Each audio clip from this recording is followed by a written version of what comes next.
उसी दोपहर दोनों बहनें सरपंच के पास पहुंची। चौपाल में गांव वाले बैठे थे और वहां पहले से ही धर्मपाल बैठा हुआ था। सरपंच जी, हम आपके पास न्याय मांगने आए हैं। हमारे चाचा चाची जमीन हड़पना चाहते हैं और शायद पटवारी से मिलकर फर्जी कागज बनवा रहे हैं। हम अनाथ हैं, इसका मतलब यह नहीं कि हम बेबस हैं। हमें अपनी माँ बाबूजी की जमीन किसी हाल में नहीं देनी। कृपया आप हमारी मदद करें। धर्मपाल जी, अगर यह सच है तो यह गांव की मर्यादा के खिलाफ है। परिवार के नाम पर ठगी करना यहां नहीं चलेगा। सरपंच जी, यह लड़कियां हमें बदनाम कर रही हैं। हम तो बस जमीन की चिंता कर रहे हैं। इन दोनों बच्चियों को क्या पता ये जमीन के बारे में। यह जमीन के बाद तो इनके पिता और मैं ही जानते थे। मेरा भाई तो अब इस दुनिया में नहीं रहा, इसीलिए अब मुझे ही तो सब कुछ देखना पड़ेगा। गांव वालों में फुसफुसाहट होने लगी। हमने इन बच्चियों को बचपन से देखा है, यह झूठ नहीं बोल सकती। धर्मपाल के मुंह में राम बगल में छुरी। हम सब समझते हैं इसके बारे में। सरपंच ने इस बात को अगले दिन पंचायत में विस्तार से निकालने की बात की और फैसला अगले दिन देने की बात कही। बहनों की आंखों में पहली बार उम्मीद की चमक थी। रात को झोपड़ी में दोनों बहनें आपस में बात करती हुई, दीदी क्या कल हमारा साथ देंगे गांव वाले? देखते हैं क्या होता है। मुझे किसी पर भी भरोसा नहीं रहा है। आखिर माँ बाबूजी के जाने के बाद मदद ही कहाँ की किसी ने हमारी। हमें बस भगवान पर भरोसा रखनी होगी।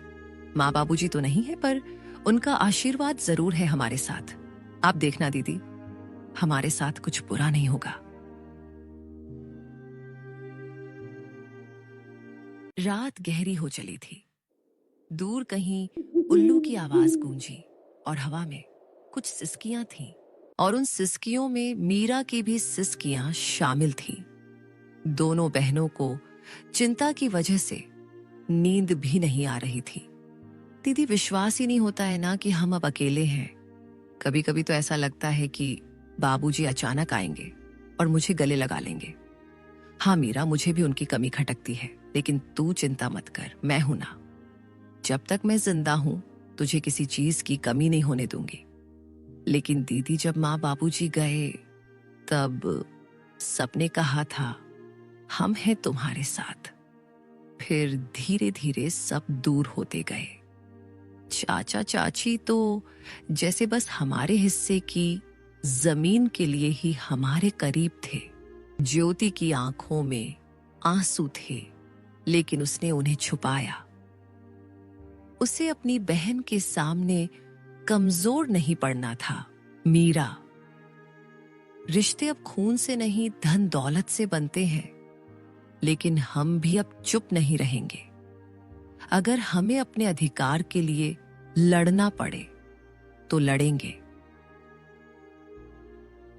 सुबह होते ही गांव में एक अफवाह फैल गई कि धर्मपाल अब पंचायत से कहकर जमीन अपने नाम करवाने की तैयारी कर रहा है। गांव की गलियों में लोग कान्हा फूंसी करने लगे। अरे सुन सुग्गो, धर्मपाल ने तो कमाल कर दिया।